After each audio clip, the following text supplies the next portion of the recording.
Hello everyone, welcome back to Ajith movie motives YouTube channel. నేను ఈ వీడియోలో రీసెంట్గా జియో హాట్స్టార్లో స్ట్రీమింగ్ అవుతున్న లక్కీ ద సూపర్ స్టార్ అనే మూవీని ఎక్స్ప్లెయిన్ చేయబోతున్నాను. ఈ మూవీలో జీవి ప్రకాష్ గారు అండ్ ఐశ్వర్య రాజన్ గారు లీడ్ రోల్లో నటించారు. ఈ మూవీ గురించి షార్ట్గా వన్ వర్డ్లో చెప్పాలంటే ఫన్గా ఫీల్ గుడ్ మూవీ ఇది. ఎస్పెషలీ కిడ్స్కి చాలా బాగా నచ్చుతుంది, ఫ్యామిలీ వాచబుల్. నేను కూడా వీలైనంత షార్ట్ అండ్ స్వీట్గా మూవీని ఎక్స్ప్లెయిన్ చేస్తాను. అంతకంటే ముందు మీకు ఏం చేయాలో తెలుసు కదండి, చిన్న లైక్ అండ్ స్మైల్తో వీడియోని స్టార్ట్ చేసేయండి. Thank you. మూవీ ఓపెన్ అవగానే సర్లా అనే ఒక డాగ్, ఈ మూవీలో డాగ్స్ కూడా మాటలు వచ్చినట్టు మనకు చూపిస్తారు, చాలా ఫన్నీగా. సర్లా ఇప్పుడు 4 పిల్లల్ని కనింటుంది, చాలా హ్యాపీగా ఫీల్ అవుతుంది. పిల్లల్ని చూసిన తర్వాత ముద్దు డాగ్స్ని చూసిన తర్వాత వెంటనే వర్షాలు రావడంతో నీళ్ళల్లో పడిపోతుంది మొత్తం అంతా. చివరికి ఒకే ఒక డాగ్ మిగులుతుంది, ఆ డాగే ఈ మూవీలో చాలా స్పెషల్ డాగ్ లక్కీ. ఇప్పుడే మూవీ టైటిల్ కార్డ్ పడుతుంది. కట్ చేస్తే కృష్ణ అండ్ రాధిక అనే ఇద్దరు దంపతులు, వీళ్ళకి అమ్ము అనే ఒక కూతురు ఉంటుంది. అయితే తను కొంచెం అబ్నార్మల్ గా బిహేవ్ చేయడంతో చిల్డ్రన్స్ కేర్ సెంటర్ దగ్గరికి వచ్చి అమ్ముని చెక్ చేయమనంటే అమ్ము కండిషన్ చెక్ చేసి అందరు అమ్మాయిలాగానే తను కూడా నార్మల్ గానే ఉంది, కాకపోతే బ్రెయిన్ లో కొన్ని నాడుల ద్వారా ఏకాగ్రత కోల్పోతుంది. తనకు తోడుగా ఇంకో చెల్లో తమ్ముడు ఉంటే సరిపోతుంది, మీరు ఇంకో బేబీని ప్లాన్ చేయండి అని అంటే నా గర్భసంచిలో ప్రాబ్లం ఉందని చెప్తుంది రాధిక. దాంతో రాధిక వాళ్ళ తమ్ముడు జీవానే తనని చాలా ప్రేమగా చూసుకుంటాడు, ఎంతో కేరింగ్ గా. మామ కోడళ్ళ బంధం కాబట్టి చాలా క్యూట్ గా ఉంటుంది చూడడానికి. ఇంకోవైపు సరళ డాగ్ ఏమో తోటి డాగ్స్ తో కమ్యూనికేట్ అవుతూ ఎలాగైనా తన బిడ్డని కాపాడాలనుకుని ప్రొటెక్ట్ చేసుకుంటూ ఉంటుంది. జీవా వాళ్ళ బావ కంపెనీలో ఉద్యోగం కోసం వెళ్తే రికమెండేషన్స్ కి ఇక్కడ జాబ్ ఇవ్వడం కుదరదని జీవా వాళ్ళ బావ అక్కడ నుంచి పంపించేస్తాడు అవమానించి. దాంతో ఇంటికి వచ్చి అక్క ఏంటి మీ ఆయన నాకు ఉద్యోగం ఇవ్వడానంటే అందరి ముందు నేను వాళ్ళ బావనని ఎందుకు చెప్పమన్నాడు, కంపెనీ వాళ్ళకి తెలిస్తే ఎంత ప్రాబ్లం అవుతుందో తెలుసా, చెప్పినందుకు అలా చెప్పి పంపించాల్సి వచ్చిందని అంటాడు. సర్లే నీ కంపెనీలో నాకేం ఉద్యోగం అవసరంలే, నేనే వేరే కంపెనీ వెతుక్కుంటానని అప్పటి నుంచి జీవా వేరొక ఉద్యోగం కోసం ఇంటర్వ్యూస్కి వెళ్తూ ఉంటాడు. ఫుల్ ఫ్రస్ట్రేటెడ్గా ఉంటాడు. ఒకరోజు రోడ్డు మీద సిగరెట్ తాగుతూ ఉంటే సర్లా డాగ్ అని తన చిన్ని డాగ్ కనిపిస్తుంది. దాంతో రోడ్డు మీద యాక్సిడెంట్కి గురవుతున్న సమయంలో వెళ్ళి జీవా కాపాడి ఇంటికి తీసుకొస్తాడు. ఇంటికి తీసుకొచ్చి తన కోడలు అమ్ముకి ఇస్తాడు గిఫ్ట్గా. అమ్ము ఆ డాగ్ని చూడంగానే చాలా ఎగ్జైటెడ్గా ప్రేమతో దగ్గర తీసుకొని చాలా అంటే చాలా ఎగ్జైట్ అవుతుంది. తన కళ్ళల్లో ఆనందం చూసి జీవానే షాక్ అవుతాడు. ముందే తెలిసింటే ఇలాంటి కుక్క పిల్ల ఏదైనా తీసుకొచ్చి ఇచ్చేవాడిని కదా అని. ఆ తర్వాత ఇంటికి కృష్ణ వచ్చిన తర్వాత మా ఇంట్లోకి ఎవరు కుక్క తెచ్చిందనంటే బావా నేనే తెచ్చాను, చూడు పాప ఎంత బాగా ఆడుకుంటుందో అని చెప్తాడు.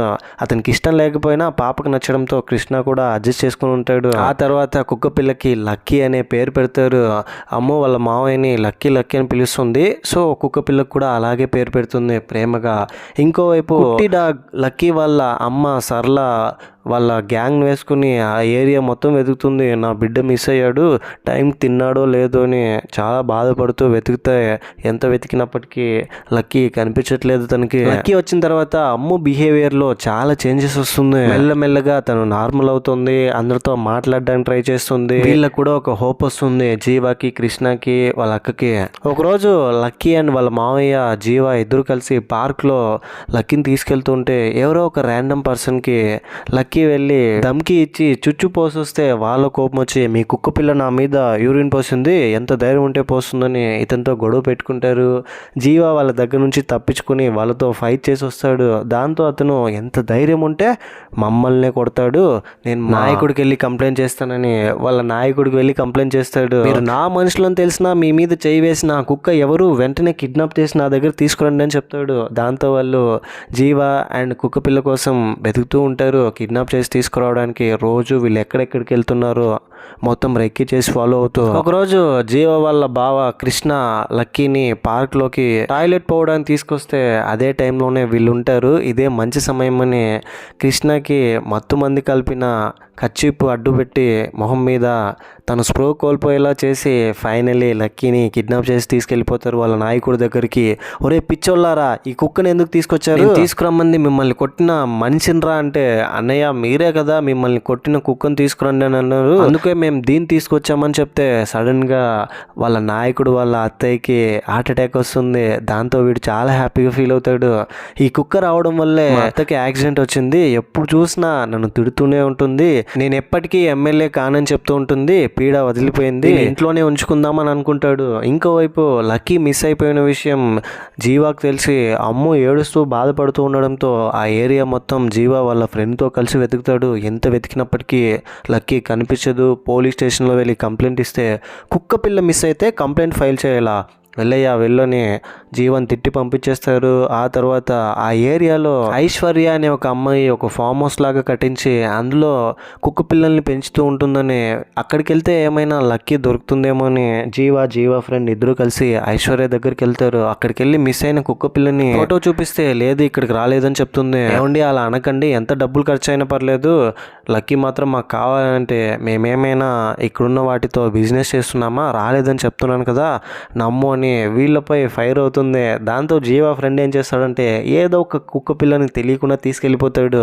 అమ్ముకి వెళ్ళి చూపించారా ఇదే లక్కీ అని. తెలియకుండా కుక్క పిల్ల తీసుకెళ్ళిపోవడంతో ఐశ్వర్య కోపం వచ్చి వీళ్ళ వెనకాలే ఫాలో అవుతూ వచ్చి ఇంట్లో అమ్ము కండిషన్ చూసిన తర్వాత మీరు ఏ కుక్క పిల్లని తీసుకొచ్చినా అమ్ము యాక్సెప్ట్ చేయదు, అమ్ముకు లక్కీనే కావాలి, యాజ్ ఎ పెట్ లవర్గా నాకు ఆ బాధ ఏంటో తెలుసు, సరే నేను కూడా మీకు హెల్ప్ చేస్తాను, లక్కీని వెతుకుదామని ఐశ్వర్య కూడా జీవా వాళ్ళ ఫ్రెండ్తో పాజిటివ్గా ఉండి వెతకడం స్టార్ట్ చేస్తారు. ఇంకో వైపు రాజకీయ నాయకుడు ఒక అతను కుక్క పిల్లను వాళ్ళ ఇంట్లోనే పెట్టుకుని ఉంటాడు కదా, వాళ్ళ అత్త చనిపోవడంతో అంతా ఈ కుక్క పిల్ల దయ అని చాలా హ్యాపీగా ఫీల్ అవుతాడు. కుక్కను పట్టుకొని వాళ్ళ ఎమ్మెల్యే ఏంటి ఇదంతా కుక్క పిల్ల వల్లే జరిగిందానంటే పక్కనున్న ఎమ్మెల్యే అసిస్టెంట్ నా మాటిని కుక్క పిల్ల చాలా లక్కీ కుక్క పిల్ల అయ్యేటట్టుంది, మనం ఇంటికి తీసుకెళ్దాం మనకు కూడా మంచి జరుగుతుందని అంటే ఎలా తీసుకెళ్తాం, ఇది నమ్మొచ్చానంటే కుక్క పిల్ల ఇది మామూలు కుక్క పిల్ల కాదు, కాల భైరవుడు సార్ ఇది అని చెప్తాడు. దాంతో ఎమ్మెల్యే కన్విన్స్ అయ్యి అతని దగ్గర నుంచి కుక్క పిల్లని తీసుకెళ్లిపోతాడు ఇంటికి. ఈ కుక్క పిల్ల వచ్చిన తర్వాత ఎమ్మెల్యే లైఫ్ చేంజ్ అయిపోతుంది. లైఫ్లో కొద్దిగా మార్పులు వస్తాయి, కోఇన్సిడెంటల్ గానే అవుతుంది. కాకపోతే ఎమ్మెల్యే ఏమనుకుంటాడంటే ఈ కుక్క పిల్ల వల్లే జరిగిందని అనుకుంటాడు. ఇంకోవైపు ఐశ్వర్య జీవా వీళ్ళిద్దరూ చాలా వెతుకుతారు, పాంప్లెట్ వేయిస్తారు, ఏం చేసినా నో యూస్. అమ్మో హెల్త్ మెల్లమెల్లగా క్షీణిస్తూ వస్తుంది. లక్కీనే తలుచుకుంటూ చాలా బాధపడుతూ ఉంటుంది. లక్కీ తన ముందరే ఉన్నట్టు ఇమాజినేషన్ చేసుకుంటుంది. డాక్టర్ కండిషన్స్ చాలా సీరియస్గా ఉంది, త్వరగా ఆ కుక్కను తీసుకురండి అని చెప్తారు. ఇక్కడ రివీల్ అయ్యే ట్విస్ట్ ఏంటంటే ఎమ్మెల్యే కూడా తన అసిస్టెంట్ని ఉపయోగించుకొని లక్కీని దొంగలించుకుని రమ్మని ఉంటాడు. దాంతో అసిస్టెంట్ ఇంతకు ముందు లక్కీ ఎవరి చేతిలో అయితే ఉందో వాళ్ళకి తెలియకుండానే లక్కీని తీసుకొచ్చేసి ఉంటాడు. అతను ఇప్పుడు లక్కీ కోసం వెతుకుతూ ఉంటే లక్కీ ఎమ్మెల్యే దగ్గర ఉండడం అతనికి తెలుస్తుంది. ఆ తర్వాత ఈ విషయం జీవాకి కృష్ణకి రాధికాకి తెలిసి ఎలాగైనా ఎమ్మెల్యే దగ్గర నుంచి ఆ కుక్క పిల్లను తీసుకురావాలనుకుంటారు. ఇందుకు ఇతను కూడా హెల్ప్ చేస్తాడు. ఎమ్మెల్యే అసిస్టెంట్ తో ఒక సిట్టింగ్ వేసి అతనితో మాట్లాడి మీరేం చేసైనా సరే లక్కీని మా దగ్గరికి తీసుకొచ్చేయండి, ఆ తర్వాత మేము మిగతాదంతా చూసుకుంటామనంటే ఎలాగైనా సరే లక్కీని తీసుకొచ్చేయాలనుకుంటారు. కానీ నో యూస్. ఆలోపే లక్కీని ఎమ్మెల్యే సీఎంకి ఇచ్చేసింటాడు. ఇది చాలా లక్కీ అండి, మీరు పెట్టుకుంటే ఆ కాలభైరవ స్వామి మీతో ఉన్నంత సమానం అని చెప్తే సీఎం కూడా లక్కీ వచ్చిన తర్వాత అతనికి ఏదో మంచి జరగడంతో నిజమే ఉంటుందని లక్కీని అతని దగ్గర పెట్టుకుంటాడు. ఈ విషయం జీవా అండ్ ఐశ్వర్య వీళ్ళందరూ తెలుసుకొని ఏంటి మన లక్కీ సీఎం వరకు వెళ్ళిపోయిందని ఆశ్చర్యపోయి ఏం చేసైనా సరే సీఎం దగ్గర నుంచి తీసుకురావాలనుకుంటాడు. ఎలాగైనా సీఎం దగ్గర నుంచి ఆ కుక్క పిల్లని తీసుకొచ్చేయాలని ఒక ప్రోగ్రామ్ కండక్ట్ చేసి ఆ ప్రోగ్రామ్కి సీఎం చీఫ్ గెస్ట్గా వచ్చేటట్టు చేస్తాడు. ఆ షోని ఐశ్వర్య లీడ్ చేస్తూ ఉంటుంది. సీఎం కుక్క పిల్లని వాళ్ళ టీంకి ఇస్తాడు. దాంతో వాళ్ళ దగ్గర నుంచి ఏదో ఒకటి చేసి మనం తీసుకోవచ్చని జీవా రెడీగా ఉంటాడు. మీటింగ్ జరుగుతూ ఉంటే జీవా వాళ్ళ ఫ్రెండ్ ఫైనల్లీ లక్కీని అతని దగ్గర నుంచి తీసుకొస్తూ ఉంటే సీఎం చూసేయడంతో ఇతని దగ్గర మనకి ఏమైనా ప్రాబ్లం వస్తుందేమో అని భయపడి సార్ నన్ను క్షమించండి, అనవసరంగా మీ పెట్ని దొంగిలించబోయానని క్షమాపణ కోరుతాడు, క్షమించి వదిలేమని సీఎం చూసేయడంతో ఆ తర్వాత లక్కీని తీసుకుని సీఎం అండ్ వాళ్ళ టీం అందరూ ఇంటికి వెళ్ళిపోతారు. ఈ విషయం లక్కీ వాళ్ళ అమ్మ సర్లాకి తెలిసి వాళ్ళ గ్యాంగ్ మొత్తం వేసుకుని సీఎం వల్ల ఇంటి బయటే కూర్చుంటుంది. ఎలాగైనా తన బిడ్డను చూడాలని సీఎంకి ఆపోనెంట్ క్యాండిడేట్ అయిన ప్రతాప్ రెడ్డి దగ్గరికి వెళ్ళి జీవా వాళ్ళ ఫ్రెండ్ ఐశ్వర్య వీళ్ళు ముగ్గురు సార్ సీఎం ప్రజల కంటే ఆ కుక్క పిల్లని ఎక్కువ ప్రేమిస్తున్నాడు సార్, ఏం చేసైనా సరే ఆ కుక్క పిల్లని మాకు తీసుకొచ్చి ఇచ్చేయండి సార్, ఆ కుక్క పిల్ల అతని దగ్గర ఉండడం చాలా ప్రమాదం సార్ అని అంటాడు. దాంతో ఆపోనెంట్ లీడర్ ప్రతాప్ రెడ్డి ఏమంటాడంటే ఇదే సరైన అవకాశం అని టీవీ ఛానల్ ఛానల్స్లో బ్రేకింగ్ న్యూస్ ఇస్తాడు. సీఎం క్యాండిడేట్ ఒక కుక్క పిల్లని ప్రజల కంటే ఎక్కువ కేరింగ్గా చూసుకోవడం ఎంతవరకు కరెక్ట్? ఎక్కడికి వెళ్ళినా ఈ కుక్క పిల్లని చేత్తో పట్టుకొని తీసుకెళ్తున్నాడు.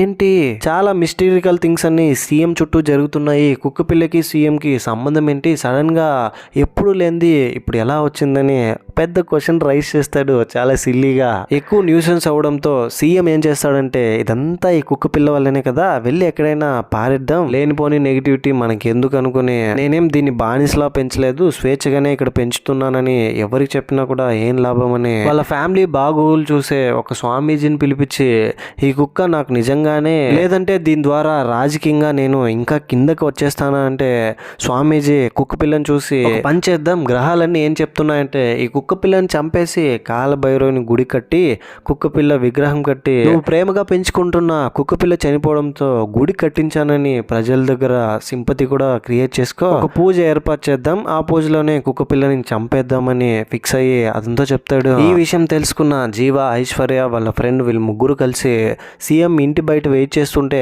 అక్కడున్న సరళాని చూసి సరళ ఏదో వీళ్ళతో కమ్యూనికేట్ అవ్వడానికి ట్రై చేస్తుంది. కుక్క పిల్ల భాష అర్థం కావడానికి ఒక మిషన్ కనిపెట్టింటారు. ఆ మిషన్ ద్వారా సరళ కొడుకే లక్కీ అని అర్థమవుతుంది. ఎలాగైనా కాపాడండి అని చెప్తుంది. ఆ తర్వాత జీవ లోపలికి వెళ్ళి ఒక స్ట్రేంజర్ లాగా పూజ చేస్తున్న స్వామీజీని బాగా కొట్టి వాళ్ళతో ఫైట్ చేసి సెక్యూరిటీని అన్నిటినీ ఏదో విధంగా మేనేజ్ చేసి ఫైనలీ కుక్క పిల్లని కాపాడుతాడు. అయితే ఈ దాడిలో కుక్క పిల్ల స్విమ్మింగ్ పూల్ లో పడి చనిపోతుంది. అయిపోయింది. ఒక చిన్న కుక్క పిల్లని కాపాడలేకపోయానే, నేను అమ్ముకి ఏ సమాధానం చెప్పాలని సీఎం దగ్గరికి వచ్చి మీరంతా ఒక మనిషి, దీన్ని చంపేసి మీరు ఎంత పెద్ద గుడి కట్టినా ఏం లాభం, ఇంతకు మించిన పాపం మరొకటి ఉంటుందా, దాని తల్లి చూడు ఎంత బాధపడుతుందో అని మోటివేట్ చేసి ఇప్పుడు నువ్వు కాపాడాలనుకున్నా ఇది బ్రతికేలా లేదు, ఎలాగైనా కాపాడదామని లక్కీని తీసుకెళ్లి వాళ్ళ అమ్మ సరళ దగ్గర వదిలిపెడతాడు. సరళ బాగా ఎమోషనల్ అవుతూ ఏడుస్తూ దాంతో అతను చాలా హ్యాపీగా ఫీల్ అవుతాడు. సీఎం కూడా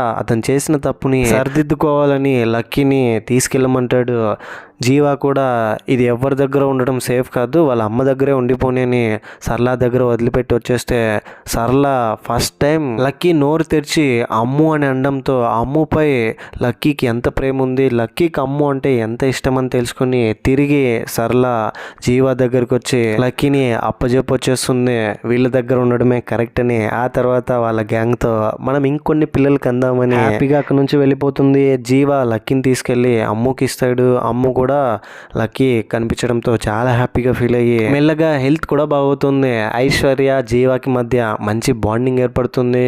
వీళ్ళందరూ కూడా చాలా హ్యాపీ. ఫైనలీ ఒక ప్రాణాన్ని కాపాడినందుకు, అమ్ము మొహంలో ఆనందం చూసినందుకు ఇంతటితో ఈ మూవీ ఎండ్ అయిపోతుంది. ఈ మూవీపై మీ ఒపీనియన్ ఏంటి, నా ఎక్స్ప్లెనేషన్ మీకు ఎలా అనిపించింది అనే దాన్ని ఏదో ఒకటి కింద కమెంట్ బాక్స్లో తప్పకుండా నాతో షేర్ చేసుకోండి.